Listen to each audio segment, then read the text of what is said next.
Selamat datang di channel Alur Donghua. Sebelum menonton, silahkan subscribe, biar Mimin tambah semangat update-nya.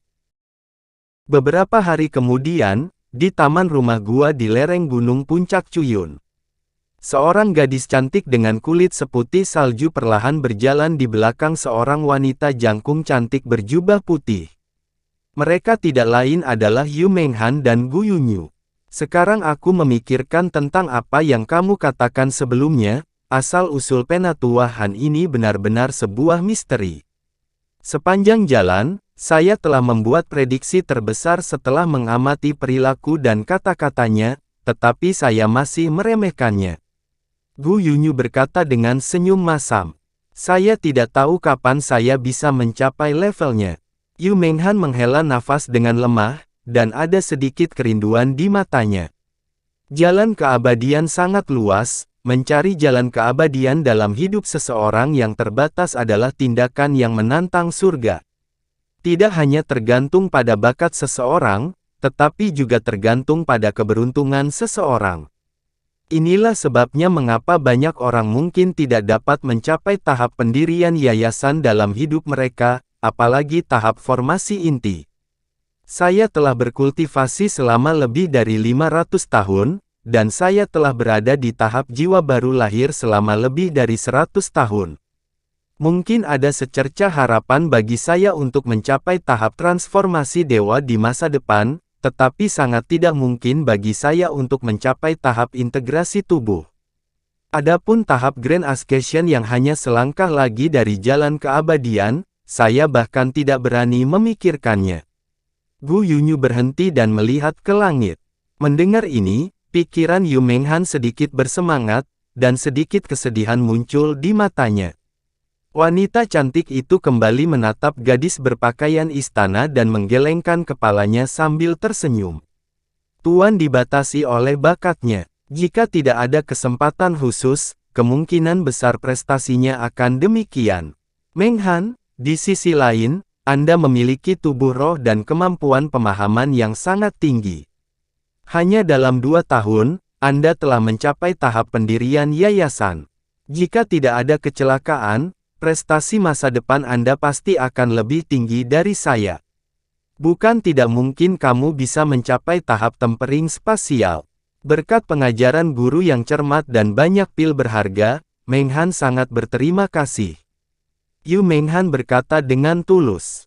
Berterimalah kasih kepada Penatua Han, kamu tidak perlu khawatir tentang masalah pil untuk waktu yang lama. Gu Yunyu melambaikan tangannya dan melanjutkan. Mata Yu Menghan berbinar. Ngomong-ngomong, Tuan telah mengunjungi Tetua Han sekali dalam 2 tahun terakhir. Namun, tempat tinggalnya telah ditetapkan sebagai tempat terlarang di dalam sekte, jadi tidak mungkin bagiku untuk mengunjunginya lagi di masa depan. Gu Yunyu menghela nafas saat dia selesai berbicara. Beberapa penyesalan muncul di wajahnya. Tidak lama kemudian, Sekte Lengyan tiba-tiba menerima seorang kultivator nakal sebagai murid sekte luar di Puncak Cuyun. Bakatnya biasa-biasa saja dan dia tidak muda, tapi dia hanya di tahap formasi inti. Dia tidak memenuhi persyaratan rekrutmen sama sekali, sehingga menimbulkan kehebohan di antara para murid. Baru kemudian semua orang mengetahui bahwa nama pria itu adalah Batu Putih, dan bahwa dia adalah teman lama Penatua Han sehingga masalah itu berangsur-angsur mereda. Semakin banyak orang, termasuk para tetua yang basis kultivasinya jauh melampaui dia, mulai mengungkapkan niat baik kepadanya. Tentu saja, ini adalah cerita untuk lain waktu. 1 bulan lagi berlalu dengan cepat. Di belakang puncak pengagum langit, puncak utama kuil Realem Tao, ada kolam berbentuk oval seperti batu giok.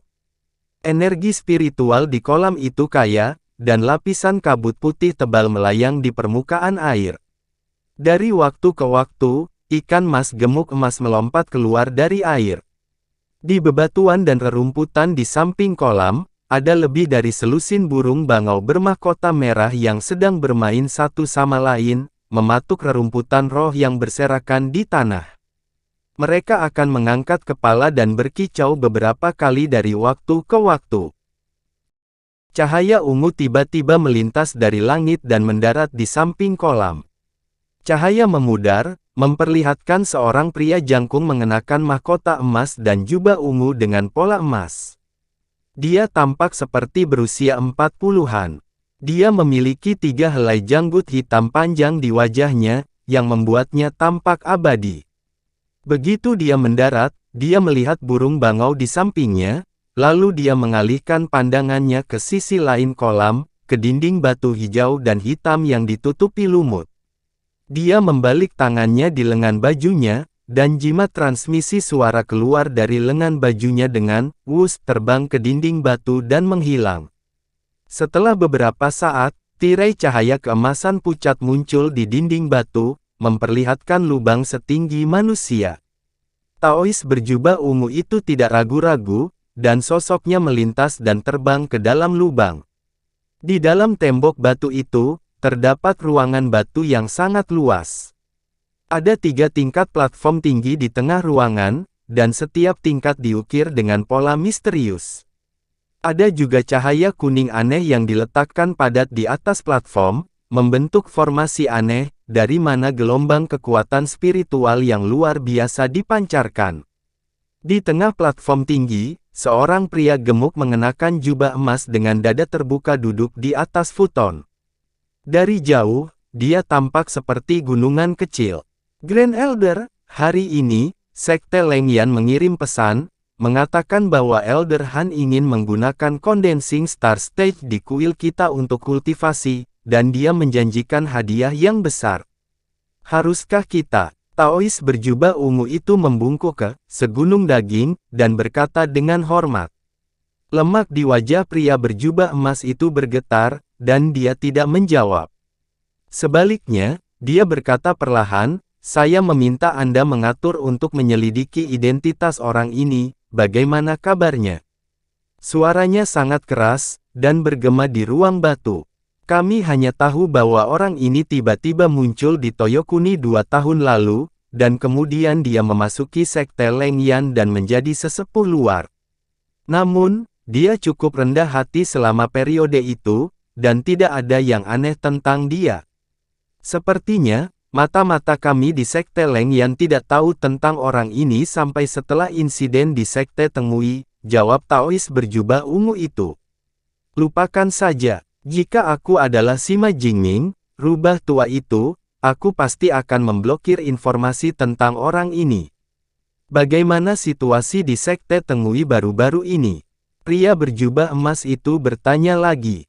Setelah kejadian itu, para murid Sekte Tengui menjadi sangat rendah hati, dan mereka tidak menunjukkan ketidakpuasan atau keinginan untuk balas dendam, kata Tao berjubah ungu setelah berpikir sejenak. Apakah kamu pikir aku tidak tahu temperamen kedua kentut tua itu? Mereka adalah orang-orang pendendam, dan mereka tidak akan menelan amarah begitu saja. Mari kita tunggu dan lihat saja. Pria berjubah emas itu mencibir, dan jelas dia tidak percaya.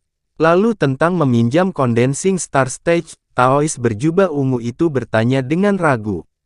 Karena pihak lain memiliki kekuatan tahap Grand Ascension, tentu tidak nyaman menjadi musuh dengannya.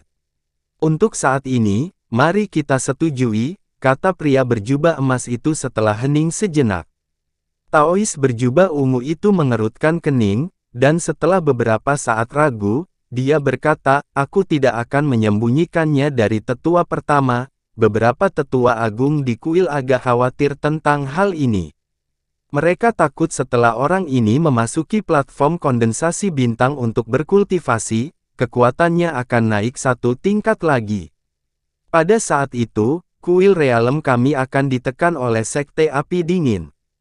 Selain itu, panggung bintang kondensasi menghabiskan banyak batu bintang, dan kita harus menggunakannya untuk mengolah murid elit di kuil. Jika kita menyia-nyiakannya untuk orang luar, sayang sekali.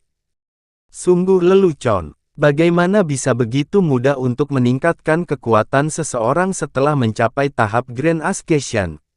Namun, karena dia ingin menggunakannya, konsumsinya tentu saja tidak dapat ditanggung oleh kami. Semua itu akan dikompensasi oleh Sekte Lengyan, kata pria berjubah emas itu dengan senyum tipis. Iya, Taois berjubah ungu itu menjawab dengan hormat. 2 bulan kemudian, di kuil realem.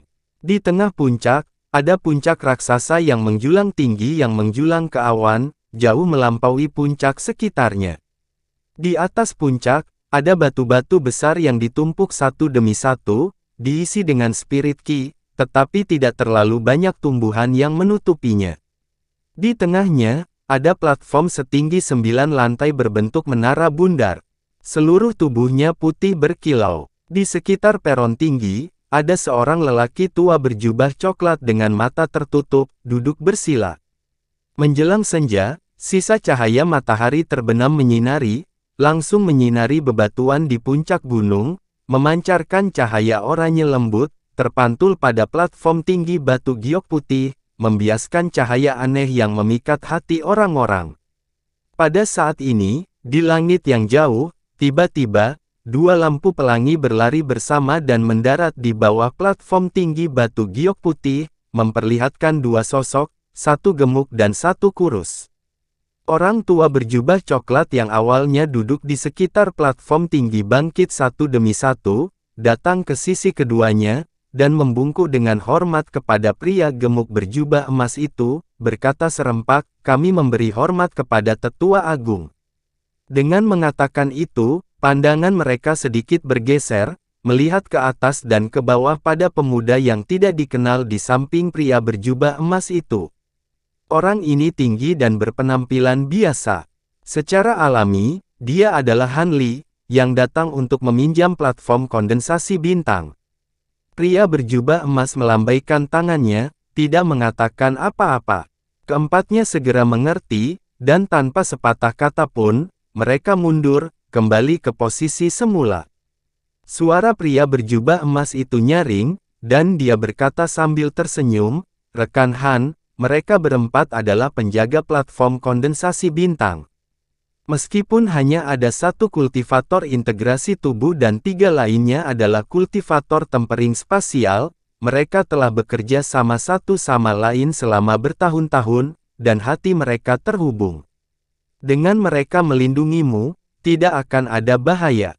Han Li secara alami tidak ingin orang-orang dari kuil Dao melindunginya, tetapi dia juga tahu bahwa ini adalah sesuatu yang tidak dapat dia tolak. Senyum di wajahnya tidak luntur, dan dia berkata, "Terima kasih, rekan Taois Hesan." Pria berjubah emas itu memandang ke langit, dan berkata, "Malam sudah dekat, jadi aku tidak akan menunda kultivasi rekan Han.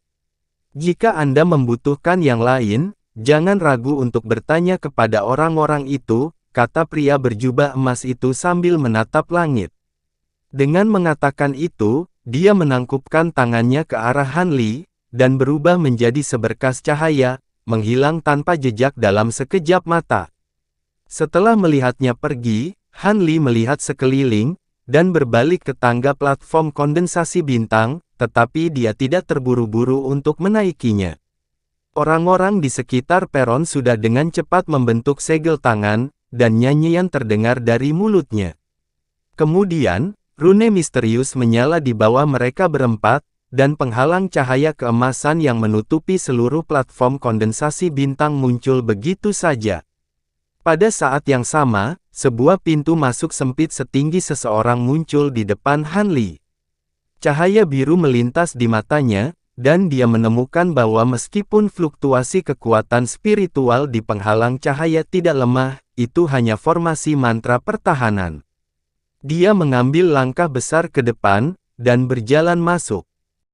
Begitu Han Li masuk, pintu masuk ke penghalang cahaya ditutup, menyatu dengan udara, dan menghilang. Begitu dia melangkah ke tangga, fluktuasi kekuatan spiritual yang aneh segera datang dari segala arah. Hati Han Li sedikit terkejut, dan dia melihat sekeliling. Dia melihat bahwa tangga batu di bawah kakinya, dan tanah di sekitarnya, tertutup rapat dengan lubang kecil. Jika dia tidak melihat dengan hati-hati, dia tidak akan memperhatikannya. Dia menggunakan mata rohnya untuk melihat sejenak, dan menemukan ada cahaya perak redup yang berkedip-kedip di dasar lubang. Mereka sebenarnya adalah jejak yang ditinggalkan dengan bermandikan kekuatan bintang selama bertahun-tahun. Han Li menaiki tangga batu, sampai ke puncak platform kondensasi bintang. Baru kemudian, di dekat bagian tengah peron, dia menemukan peta biduk. Setelah memeriksanya sejenak, dia duduk bersila, mengangkat kepalanya untuk melihat ke langit. Dia menemukan bahwa langit telah berubah menjadi biru tua, dan beberapa titik cahaya bintang telah samar-samar muncul di langit. Dia perlahan menutup matanya, dan mulai bernapas masuk dan keluar dengan tenang. Sekitar 2 jam kemudian, kelopak mata Han Li sedikit bergerak, dan matanya sekali lagi terbuka. Bibirnya sedikit terbuka, dan dia meludahkan 2 kata. Mulai. Mendengar ini, keempat tetua berjubah coklat di sekitar peron tinggi masing-masing mengeluarkan batu bintang putih seukuran telapak tangan, dan menekannya ke dalam alur di tanah di depannya. Terdengar suara, "Ka," yang lembut. Keempat batu bulat hancur pada saat yang sama, dan sinar cahaya putih mulai bersinar dari dalam alur. Mereka mengalir di sepanjang ukiran formasi di tanah, dan dengan sangat cepat bergegas ke platform kondensasi bintang. Seluruh platform setinggi 9 tingkat segera bersinar dengan cahaya, menjadi tembus cahaya dan berkilau. Peta bintang yang terukir di atasnya meledak dengan cahaya perak yang cemerlang, dan dari kejauhan, tampak seperti miniatur langit berbintang, sangat indah. Dan pada saat ini, bintang-bintang yang memenuhi langit tampak beresonansi dengan pemandangan di sini, semakin terang. Pecahan cahaya perak yang tak terhitung jumlahnya jatuh dari tirai malam, seperti kabut perak samar, menyelimuti arena kondensasi bintang. Han Li ada di tengahnya, seolah sedang duduk bersila di tengah langit yang penuh bintang. Dia hanya merasakan kekuatan tak terbatas dan lembut dari bintang-bintang yang mengelilinginya. Dia memfokuskan pikirannya, membentuk segel dengan tangannya, dan mulai melantunkan dengan suara rendah, diam-diam mengaktifkan teknik asal biduk kecil. Ledakan. Suara teredam terdengar. 6 pilar cahaya putih, masing-masing setebal tangki air, tiba-tiba turun dari langit malam, memproyeksikan sekeliling Han Li. Kekuatan bintang-bintang di dalamnya sangat melimpah, memancarkan gelombang fluktuasi yang melonjak. Benang cahaya berkilau dan tembus cahaya yang tak terhitung jumlahnya melayang keluar dari pilar cahaya, dan tiba-tiba meregang kencang. Seperti jarum baja yang tak terhitung jumlahnya, mereka menusuk ke arah tubuh Han Li. Pada saat yang sama, kabut perak samar yang menyelimuti seluruh platform kondensasi bintang tampaknya tiba-tiba distimulasi oleh sesuatu, dan mulai mengalir dengan cepat. Pecahan cahaya perak yang tak terhitung jumlahnya, di bawah kekuatan besar, langsung berkumpul di atas arena kondensasi bintang, membentuk pusaran cahaya perak setinggi 30 meter. Jantung Han Li berdetak kencang. Baru saja, kekuatan bintang yang sangat lembut tiba-tiba menjadi sangat ganas. Setelah 6 pilar cahaya diselimuti oleh pusaran, mereka segera bersinar terang dan ukurannya membesar beberapa kali. Kekuatan bintang yang mengalir ke dalamnya juga meningkat beberapa kali lipat. Di sisi lain, rasa sakit yang diderita Han Li saat ini bukanlah sesuatu yang bisa dibandingkan di awal. Bajunya langsung berlumuran darah. Sejumlah besar benang kristal bintang terus menembus kulitnya, dan darah yang mengalir keluar ditarik oleh kekuatan pusaran perak, berubah menjadi kabut darah kabur yang menyelimuti seluruh tubuhnya. 4 tetua berjubah coklat yang mengelilingi Star Condensation Arena semuanya sangat terguncang saat ini. Selama bertahun-tahun mereka menjaga tempat ini, kapan mereka pernah melihat energi bintang yang mengamuk seperti itu, dan kapan pernah melihat metode kasar untuk merasuki tubuh seseorang. Pada saat ini, bahkan jika seorang kultivator integrasi tubuh memasuki arena kondensasi bintang, kemungkinan besar mereka akan berjuang untuk bertahan hidup. Namun, pada saat ini, pinggang Han Li yang berlumuran darah tiba-tiba menyala dengan bola cahaya. 6 cermin bulat hitam seukuran telapak tangan terbang keluar, terbang menuju 6 pilar cahaya yang mengelilinginya. Cermin bundar diselimuti ki hitam dan memiliki gaya sederhana dan tanpa hiasan. Di permukaan cermin, ada karakter jimat yang mengambang samar. Ini adalah cermin berharga bintang bulan yang telah dia sempurnakan menggunakan batu Yin Chen yang dia peroleh dari Sekte Tengui. Begitu 6 cermin berharga mendarat, cahaya hitam mengalir di permukaan cermin. Karakter jimat aneh seukuran semut melonjak keluar, menyatu menjadi pilar cahaya yang sangat tebal dan gemerlap yang melesat langsung ke langit malam. Itu sebenarnya ingin meningkatkan kekuatan bintang. Ini benar-benar tak terbayangkan. Penatua berjubah coklat itu sangat heran dan bergumam. Sebelum suaranya memudar, cahaya 6 bintang biduk tiba-tiba melonjak, dan cahaya perak terang tiba-tiba muncul di udara. Seperti Bima Sakti, ia mengalir deras ke pusaran perak. Setengah tahun kemudian, di sebuah ruangan batu di belakang puncak Reference Heaven, Pendeta Tao berjubah emas Hesan duduk bersila di peron setinggi 3 lantai dengan mata terpejam. Dia membentuk isyarat tangan dan bergumam. Tiba-tiba, tanda tangan di tangannya berhenti dan dia buru-buru berdiri. Embusan angin aneh muncul di ruangan itu. Kemanapun ia lewat, lusinan lampu kuning di panggung tinggi menyala satu demi satu. Gumpalan asap putih naik dalam bentuk spiral dan berkumpul menjadi kabut putih di udara. Sosok lelaki tua berambut abu-abu dan mahkota teratai ungu muncul. Dia tidak tinggi dan memiliki sosok yang kurus. Dia mengenakan jubah Tao kuning oker bersulam emas. Ketika Pendeta Tao Hesan melihat ini, lemak di tubuhnya bergetar saat dia berlutut di tanah dan berkata dengan hormat, "Selamat datang, leluhur kejelasan. Bangkit, saya datang hari ini karena saya memiliki beberapa hal untuk Anda lakukan." Purple Crown, kataku dengan lambaian lengan bajunya.